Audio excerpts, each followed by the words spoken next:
Bonjour à tous, j'espère que vous allez bien. Bienvenue pour ce nouveau numéro de l'Exode-Call, aujourd'hui numéro 82. Et pour ce numéro, je vous propose un exercice d'algèbre qui liera d'un côté les polynômes et de l'autre côté du calcul matriciel. L'énoncé est le suivant. Pour deux polynômes P et Q, on définit une opération res PQ, qui est un calcul de déterminant sur une matrice.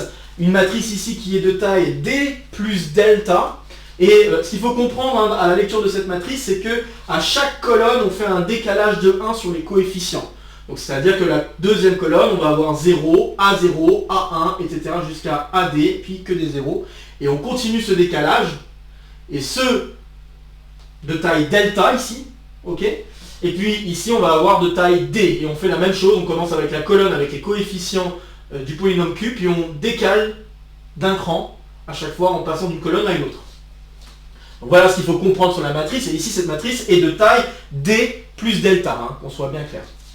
Bref, l'idée de cet exercice est d'essayer de faire un lien entre donc le calcul de cette chose, et donc déterminer à quelles conditions est-ce que ce calcul donne 0, et une condition super intéressante, qui est donc une condition nécessaire et suffisante, c'est de dire que cette chose-là, donc ce res de PQ vaut 0, si et seulement si P et Q admettent une racine commune dans C. Et puis dans un deuxième temps, on verra le cas particulier où on remplacera Q par la dérivée de P. Donc voilà l'objet de l'exercice que j'aimerais vous proposer aujourd'hui. Et en fait c'est un exercice qui va faire écho à quelque chose sur lequel j'ai déjà discuté lors d'un précédent petit Exode-Call, donc notamment lors du petit Exode-Call numéro 61. Alors pour rappel, ce petit Exode-Call avait pour but de donner un calcul qui donne 0 comme condition nécessaire et suffisante pour qu'un polynôme P d'une forme bien fixe, donc c'est-à-dire c'était écrit sous la forme x puissance n plus ax plus b, donc on avait une forme de polynôme bien précise, donc on avait un calcul qui valait 0 si et seulement si le polynôme P admettait une racine double. Et j'avais discuté, après avoir résolu l'exercice, j'avais discuté du fait qu'en fait c'était un cas particulier d'un calcul de discriminant pour le polynôme P. Et j'avais eu l'occasion de vous introduire cette question de res PQ. Et en fait, ce res PQ, c'est ce qu'on appelle le résultant de PQ. C'est une opération sur les polynômes que l'on définit généralement en troisième année de licence, première année de maîtrise. Ça dépend si vous avez un peu de chance de le voir plus tôt.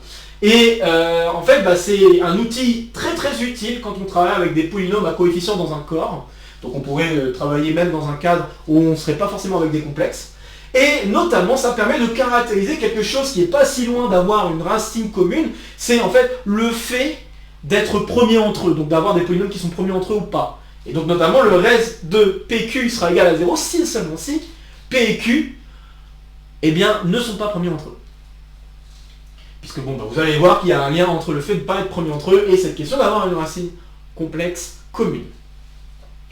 Bref, donc j'avais parlé de ça pendant ce petit Exode-Call, et à la fin de ce petit Exode-Call, j'avais émis l'idée que j'aimerais bien faire un exercice autour du résultat. Et bien maintenant c'est chose faite, donc voilà l'exercice que je vous propose. Alors un dernier mot avant de me lancer, j'aimerais dire que cet exercice peut tout à fait se faire avec uniquement les outils de première année de classe préparatoire. Ça peut être étonnant dit comme ça, mais oui, ça peut tout à fait se faire avec les outils de première année de classe préparatoire. On va dire que l'énoncé tel que je l'ai donné, c'est un petit peu plus difficile pour un première année de classe préparatoire. Pourquoi ? Parce qu'il faut avoir suffisamment de recul sur l'algèbre et l'algèbre linéaire pour pouvoir essayer de comprendre quel pourrait être le lien entre ce calcul du résultant et cette question d'avoir les deux polynômes qui ont une racine commune. C'est moins facile pour un première année de classe préparatoire car il aura peut-être plus de difficultés à essayer de faire le lien. Mais avec une petite indication, que je vais vous donner d'ici très peu de temps, je pense qu'un première année de classe préparatoire sera tout à fait capable de faire cet exercice. Bon voilà, maintenant que j'ai dit ça, je vous invite à faire une pause sur la vidéo, comme d'habitude, pour essayer de résoudre cet exercice avant que je ne vous dise quoi que ce soit, et donc notamment que je vous donne une première indication.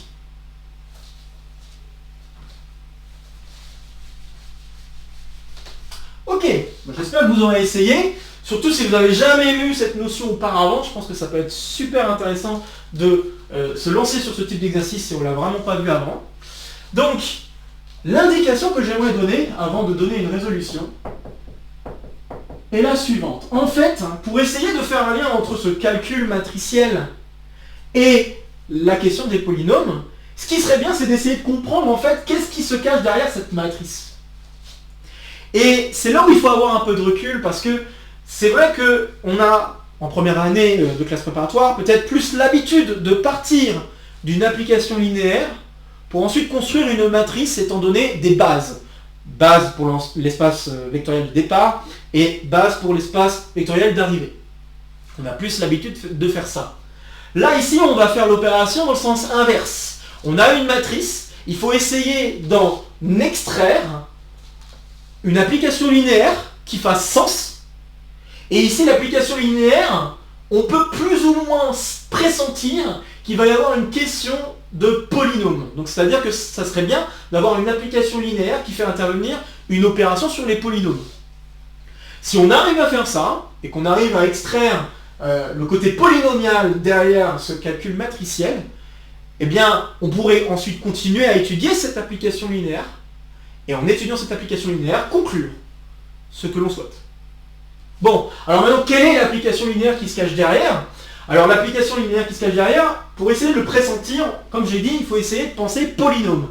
Qu'est-ce qui permettrait, si j'imagine une base canonique sur les polynômes, en disant, bon, 1, x, x carré, etc., quel genre d'opération permettrait ce type de décalage d'un cran, passant d'une colonne à une autre ? Eh bien, le fait de multiplier par x. Si on réfléchit comme ça, le premier, ça serait comme si j'avais pris mon polynôme p et je l'aurais multiplié par 1. Et ensuite, je l'écris sur la base. Si je fais ça, je vais obtenir cette chose. Donc, une fois A0, puis on va avoir, x fois A1 exactement, ensuite x carré fois A2, etc. Puis x puissance d fois AD. Le suivant, je multiplie ensuite par, donc là je vais multiplier par x. Puis ensuite par x carré, etc. Alors comme je vous ai dit que la longueur ici c'était delta, la bonne chose c'est de se dire ok, je vais multiplier toute cette partie-là, comme si j'allais multiplier d'abord par 1, par x, jusqu'à x puissance delta moins 1. Attention, on fait attention, la dimension de R des polynômes, Rn crochet x, c'est n plus 1. Donc attention, il faut aller de 1 à x puissance delta, donc ici c'est delta moins 1, ouais, c'est ça. Et donc, si vous avez pressenti ça, pour ce côté-là, l'autre côté, vous pouvez aussi pressentir qu'il y a une question de multiplication par un polynôme. Ici, on multiplierait par 1, x, etc., jusqu'à x puissance d-1. Ok, mais le problème, c'est que ça ne forme pas vraiment une base dans ce que je viens de dire. Alors, qu'importe, on pourrait imaginer qu'on a une action d'un certain polynôme à gauche et une action d'un certain autre polynôme à droite. Et si on le voit comme ça, alors, une possibilité de morphisme qu'on pourrait définir, ce serait la suivante. La fonction phi, qui va être définie sur les polynômes d'abord de degré au plus delta moins 1, crochet x, croix les polynômes de degré d-1, crochet x, vers les polynômes de degré d plus delta moins 1, donc de degré inférieur ou égal, bien sûr, et qui a deux polynômes, u, v, associe pu plus qv. Et là, je vous laisse vous amuser à vérifier que si je prends la base canonique donnée par ce produit, donc ici la base canonique que j'entends ici, ça serait de prendre, je vais prendre 1, 0 jusqu'à x puissance delta moins 1, 0, puis je continue avec 0, 1 jusqu'à 0 x puissance d-1. Donc si je prends comme base cette chose-là pour cet espace vectoriel, et si je prends comme base la base canonique ici pour les polynômes, donc 1 x puissance donc d plus delta moins 1, si je prends ça, alors la matrice qui se trouve ici correspond exactement à la matrice de l'endomorphisme, pas un endomorphisme, pardon, de l'application linéaire phi selon les deux bases b et b'. En effet, si j'envoie 1, 0, on va le voir ici comme juste étant le polynôme p, donc une fois à 0 jusqu'à x puissance d fois AD. Puis jusqu'à x puissance delta moins 1, où ça va être un décalage ici de delta moins 1. Donc on va avoir des zéros, puis ici x puissance du coup delta moins 1, jusqu'à ici x puissance d plus delta moins 1. Et puis là, ça sera pareil pour les b. Voilà. Je fais pas l'exercice, je vous laisse vous amuser à vérifier en effet que la matrice, donc sur les deux bases de phi, c'est bien la matrice qui se trouve ici. Donc, je la redessine rapidement. AD, oups, AD, voilà. Et ça limite un exercice de première année de classe prépa, hein, que j'invite fortement à faire si vous avez un peu de mal à le voir. C'est vraiment pas difficile. C'est juste essayer de comprendre, j'ai une base, je l'envoie vers quoi par rapport à l'autre base, et en comprenant ça, le premier va être envoyé vers la première colonne, deuxième colonne, etc. Alors cette matrice-là, d'ailleurs, porte un nom au passage, hein, je vais en profiter. Ça s'appelle la matrice de Sylvester.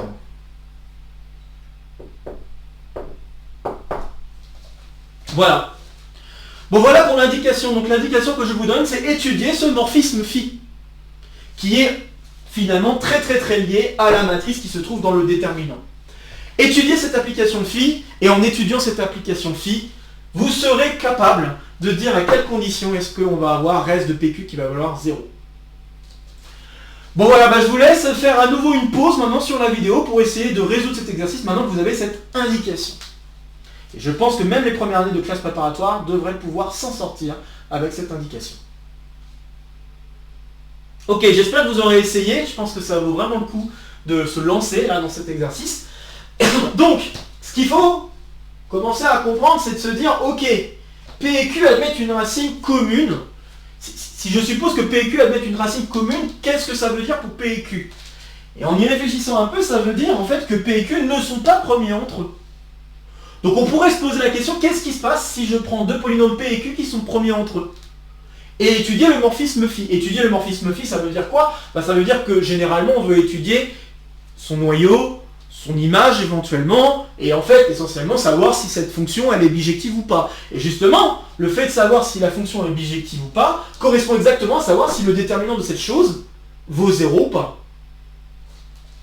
Donc c'est ça en fait l'idée qu'il fallait avoir pour se lancer dans cet exercice. Donc voilà, j'ai mon application phi.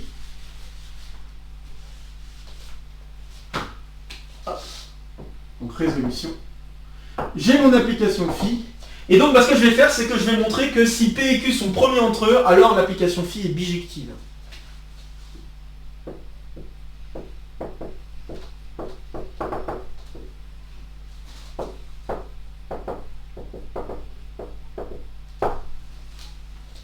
Ok, alors c'est parti. Donc si P et Q sont premiers entre eux, qu'est-ce que ça veut dire? Ça veut dire alors que ça veut simplement dire que le plus petit, le plus grand diviseur commun qu'il peut y avoir entre ces deux polynômes, c'est finalement un scalaire, un nombre complexe. Bon, très bien.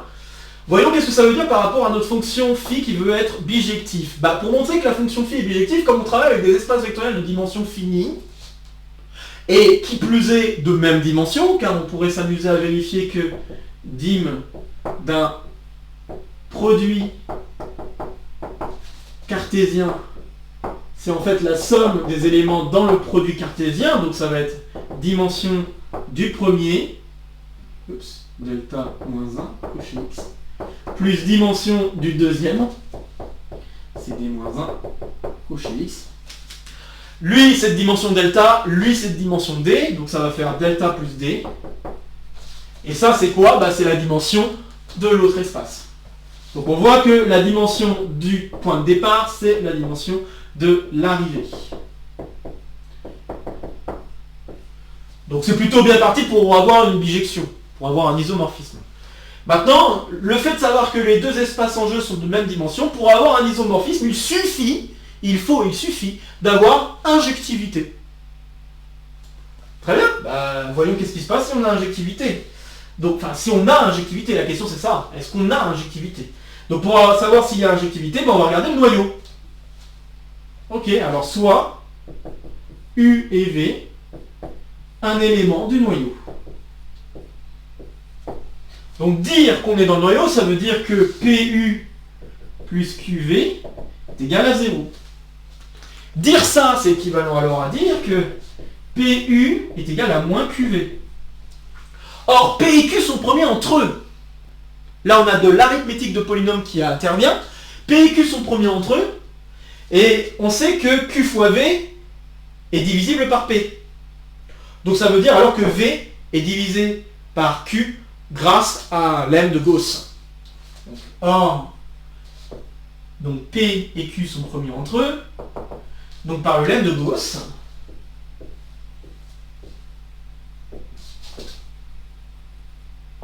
on a que P divise V.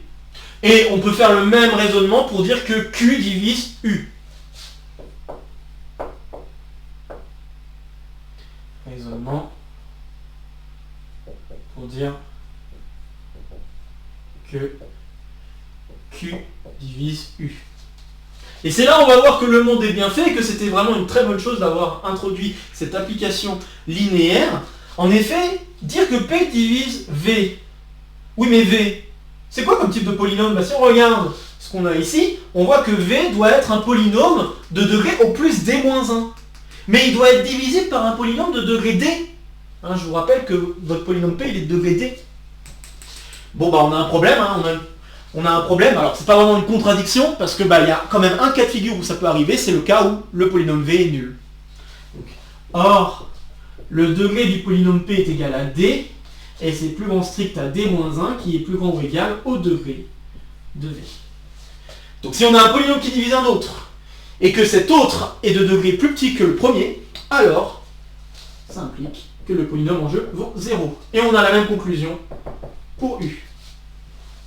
Ou alors on peut utiliser juste le fait que l'espace des polynômes est intègre. Ça peut marcher aussi. Bref.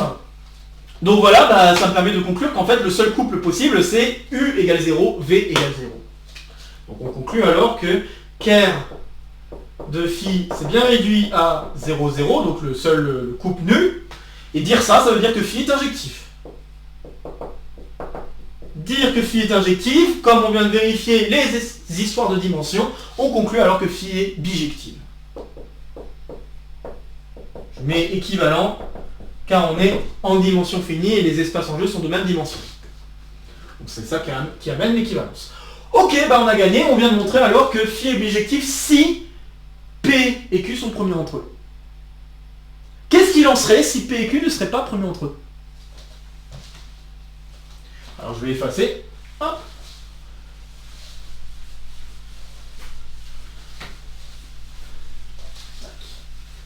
Ok. Alors maintenant, voyons qu'est-ce qu'il en est si P et Q ne sont pas premiers entre eux. Et si on espère avoir une question d'équivalence, on s'attend à ce que ça implique que phi n'est pas injective. Ou donc pas bijective.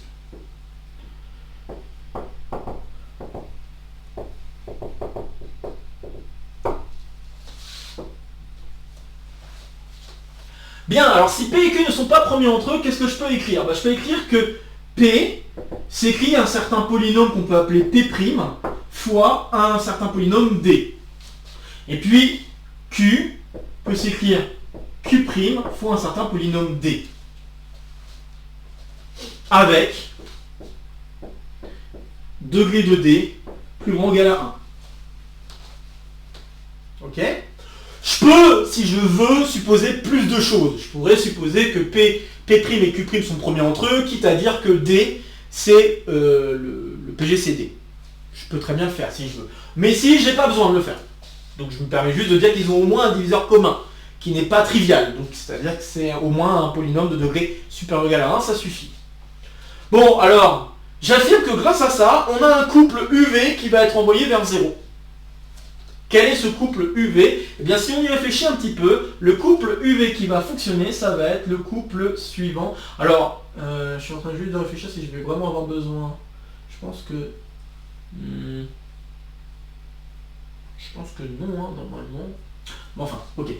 Donc, je vais écrire ce qui va se passer. Donc, le couple ici auquel il faut penser, c'est P', Q' en fait. Alors, il faut l'écrire dans le bon sens pour que ça marche. Et en fait, le bon sens, c'est plutôt Q' moins P'. Donc je vais prendre ce couple-là. Puisque là, P', bah, le degré de P', il est inférieur à D-1, puisque bon, bah, D est de degré 1, P est de degré D, donc le degré de P', il est inférieur ou égal à D-1. Et pareil pour le degré de Q' qui va être inférieur ou égal à delta-1. Donc pas de problème, je peux prendre ce couple. Et c'est pour ça que je disais qu'il faut le prendre dans le bon sens, pour que ça marche. Bon, très bien, et donc si je fais le calcul, P fois Q' moins Q fois P',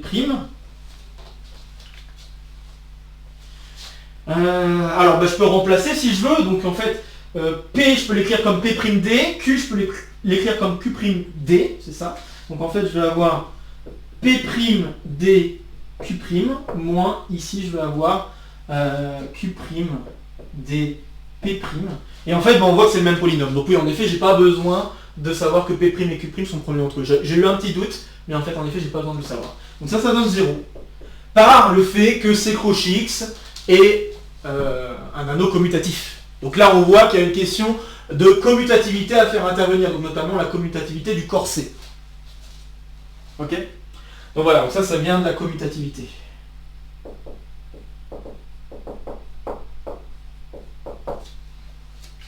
En fait de C crochet X. Mais ça vient, la commutativité de C crochet X vient de la commutativité de C. Bref, donc on a ça, et là on a un polynôme, enfin un couple qui est non nul, hein, a priori. Hein. Ça c'est censé être un couple non nul. Hein. Donc, qu'est-ce qu'on conclut? Bah on conclut qu'en effet, phi n'est pas bijective, car elle n'est pas injective.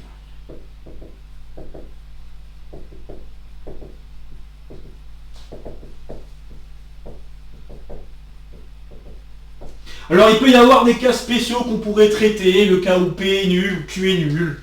Bon là je ne les traite pas parce que j'ai fait une supposition par rapport à l'écriture que les polynômes P et Q seraient non nuls, étant donné que les coefficients ici qui sont en jeu sont supposés non nuls. Mais on pourrait regarder ces cas particuliers un peu embêtants, voir qu'est-ce qui se passe, mais essentiellement on arriverait au même genre de conclusion de toute façon. Bref, maintenant que ceci est dit, je pense qu'on peut conclure l'exercice. Je fasse. Hop. On vient de montrer ces deux choses. Dire que phi est bijective, donc là en fait ce qu'on vient de montrer, hein, en ayant montré ces deux choses, c'est qu'on a montré en fait finalement une équivalence phi est bijective si et seulement si P et Q sont premiers entre eux. Ok? Et phi bijective c'est équivalent à dire que res, puisque res de PQ, c'est la matrice sur les deux bases, la chose que je vous ai donnée en indication, c'est la matrice sur les deux bases bien associées canoniques chacune de l'application linéaire phi, ok? Donc dire que c'est bijectif, c'est dire que res est non nul. Donc le res de PQ est non nul si et seulement si P et Q sont premiers entre eux. Bon, ça veut dire alors, là j'ai quelque chose équivaut à quelque chose, alors le non premier, donc je sais pas, je vais dire A équivaut à B, alors non A équivaut à non B. Donc ça va m'amener à dire que res de PQ égale 0 si et seulement si P et Q ne sont pas premiers entre eux. Et maintenant il va falloir que je traduise un tout petit peu ce que ça veut dire que P et Q ne sont pas premiers entre eux. Dire que P et Q ne sont pas premiers entre eux, ça veut dire qu'il existe un polynôme qui les divise tous deux, de degré au moins 1. Donc ceci, c'est équivalent à dire qu'il existe un polynôme D, donc de degré supérieur ou égal à 1, tel que D divise P et D divise Q. Or, et c'est là où c'est assez important, parce que ce que je veux comme équivalence, c'est pas juste une question de divisibilité ou d'être premier entre eux ou pas. Ce que je veux, c'est une question de racine commune.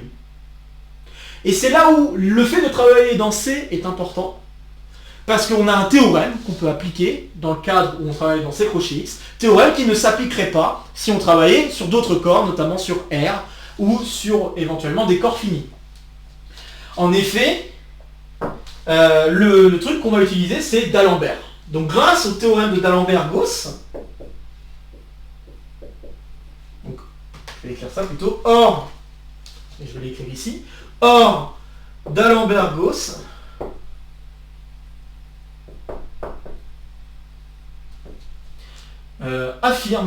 permet d'affirmer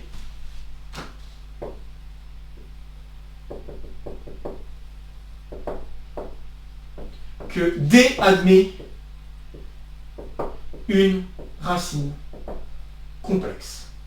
On pourrait être plus précis si on voulait, au moins une racine complexe, on pourrait dire le nombre de racines complexes à multiplicité près, si on compte les multiplicités, c'est le degré de D. Bon voilà, c'est pas l'intérêt ici. Là, il faut juste dire qu'il y a au moins une racine complexe. Donc ça c'est important, et c'est vraiment le fait qu'on travaille dans C. Si on ne travaillait pas dans C, on ne pourrait pas affirmer ça.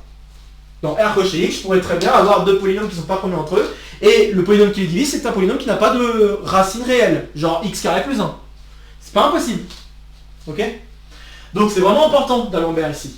Donc d'après d'Alembert-Gauss, on peut affirmer que D admet une racine complexe, et bon bah cette racine complexe, elle est donc commune à P et Q.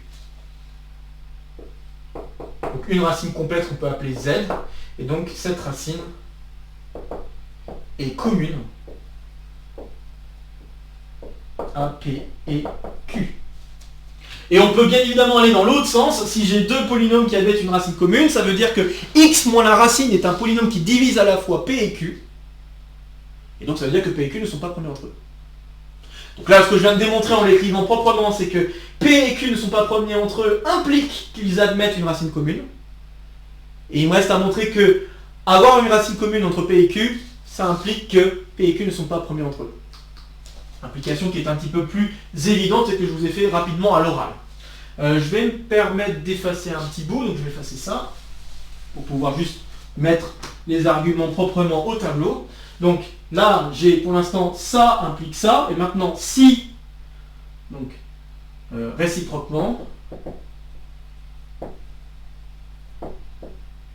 si Z est une racine commune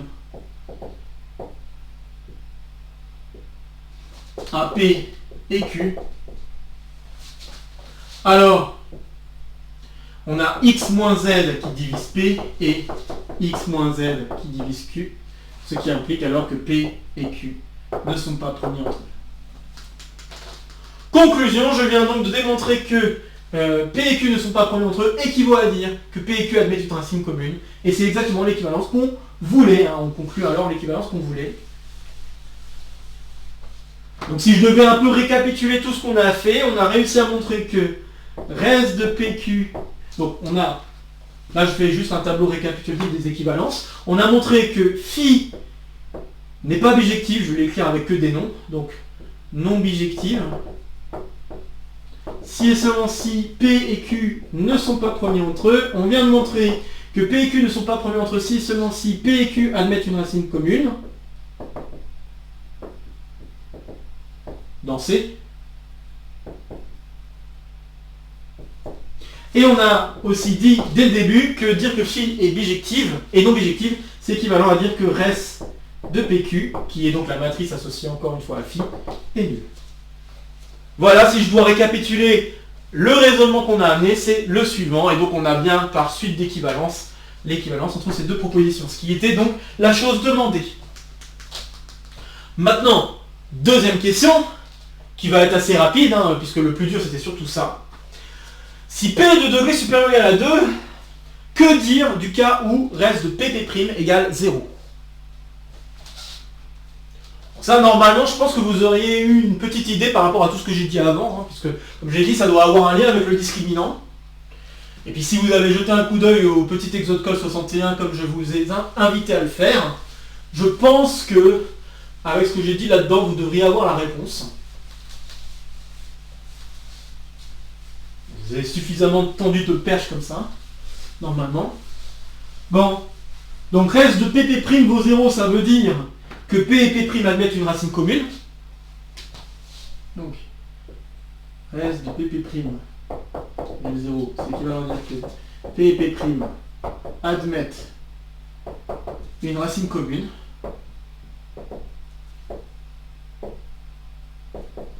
Dans C.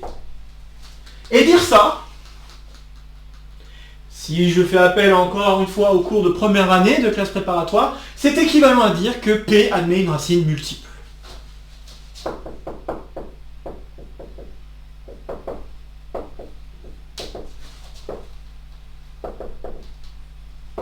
effet, pour qu'une racine annule à la fois P et P', donc c'est un exercice qu'on peut vraiment faire, c'est un exercice de cours, hein, donc je ne vais pas le refaire là, mais il y a un exercice qui dit, si j'ai Z, un élément complexe, et si j'ai P de Z qui est égal à P' de Z qui est égal à 0, alors on peut vérifier que c'est équivalent à dire que X moins Z au carré divise P. Et pour démontrer ça, on peut utiliser les formules de Taylor, par exemple. Formule de Taylor pour les polynômes. Je ne parle pas de la formule de Taylor pour les développements limités, là je parle, même si c'est assez similaire, je parle ici de la formule de Taylor pour les polynômes. Si j'utilise la formule de Taylor pour les polynômes, on verrait alors que les premiers termes sur Z, P de Z et P' de Z valent 0, et du coup le reste de cette formule de Taylor commencerait à partir de X moins Z au carré. Et donc ça signifie qu'en effet X moins Z au carré divise P. Et donc ça veut dire que Z est une racine multiple. Au moins double, peut-être plus, mais au moins double. Voilà, donc cette deuxième question était assez rapide. Et maintenant le lien avec le discriminant, en effet on peut définir grâce à ça une question de discriminant pour les polynômes. Donc pour en fait n'importe quel polynôme. Alors le discriminant, si la formule me reste en tête, on doit avoir un moins 1 puissance quelque chose. Alors je crois que c'est lié au degré. Donc si je dis pas de bêtises, ça va être d fois d moins 1 sur 2, divisé par le coefficient dominant, AD, le tout fois le résultant de PP'. Donc c'est ça qu'on appelle, ou qu'on définit comme étant le discriminant. Et cette formule-là, vous pouvez retrouver la formule que vous connaissez pour les polynômes de degré 2. Donc je vais le faire parce que je trouve que c'est un joli exercice à faire. Je ne sais plus si je l'avais déjà fait dans le petit exode col 61, mais qu'importe, je vais le refaire ici. Donc si je prends P ax carré plus bx plus c, si je veux calculer donc le résultant de PP', alors je dois calculer le déterminant suivant. Donc je vais avoir, alors faut pas faire de bêtises, mais je vais avoir A, B, C, on a 2A, B, 2A, B. Beaucoup mieux. Et donc maintenant il faut calculer ce discriminant. Alors je peux utiliser la formule, encore une fois la formule de Sylvester, en utilisant encore une fois des diagonales. Bon là je vais le faire un peu autrement, puisque je vous ai déjà montré cette méthode, donc là je vais le faire en développant suivant une ligne ou une colonne, comme ça se fait habituellement. Donc si je développe par rapport, peu importe, par rapport à cette ligne peut-être, donc si je développe par rapport à cette ligne, j'aurai A fois le déterminant de cette matrice-là qui donne B carré. Si je développe par rapport à ce coefficient-là, je vais avoir un moins 2A. Puis après, je vais avoir la matrice obtenue ici, B, 2A, C, B. Donc ça va faire B carré, moins 2 fois AC, si je ne fais pas de bêtises. Donc j'obtiens ça, et puis en développant, on obtient alors moins AB carré plus 4AC. Donc si je suis la formule là-haut, le discriminant du polynôme, eh bien j'obtiens alors moins 1 puissance, alors ici d égale 2, donc 2 fois 1 divisé par 2 ça fait 1, donc ça fait juste moins 1 puissance 1, donc là ça va donner un moins 1, divisé par a, le tout fois ce que j'ai obtenu, donc moins a b carré plus 4ac, et j'oublie un carré, voilà, parce qu'il y a a fois a, bien sûr. Donc j'ai ça, et puis le A va se simplifier, le moins va se distribuer, j'obtiens B carré moins 4AC. Donc c'est-à-dire exactement le discriminant que vous connaissez bien pour les polynômes du second degré. Donc voilà, et on pourrait s'amuser à le faire pour les polynômes de degré 3. Si vous connaissez le discriminant des polynômes de degré 3, on peut retrouver le discriminant des polynômes de degré 3 grâce à ce type de calcul. Donc c'est là la formule d'un discriminant, et donc grâce à ce qu'on vient de démontrer, et notamment la deuxième question, ça signifie que le discriminant vaut 0 si et seulement si on a une racine double. Bon voilà, je pense en avoir dit suffisamment aujourd'hui concernant le résultant. Je pense que ça a été un bon complément par rapport à ce que j'avais déjà raconté autour du petit exode col. Ça faisait un bon moment que je devais vous proposer cet exercice autour des résultants. J'avais juste pas encore eu l'occasion de le refaire ou de le retravailler avant de vous le proposer. Maintenant, c'est chose faite. Et j'espère que ça vous plaît de voir cette interaction entre l'algèbre linéaire et l'algèbre des polynômes, donc l'arithmétique autour des polynômes. Je trouve ça vachement intéressant, et notamment le lien avec quelque chose que vous connaissez bien, qui est le discriminant autour des polynômes. Donc voilà, j'espère que cet exercice vous a plu. Comme d'habitude, n'hésitez pas à laisser en commentaire vos questions, vos remarques, vos retours concernant cet exercice. Comme d'habitude, je vais encore me planter. Ici, c'est pour vous abonner. Et n'oubliez pas la clochette, bien sûr. Ici, ce sera pour me soutenir. Et puis, de nouvelles vidéos vont se proposer à vous pour continuer à faire le tour de la chaîne. Sur ce, je vous retrouve très vite pour de prochaines aventures mathématiques. Portez-vous bien et à très bientôt. Salut à tous!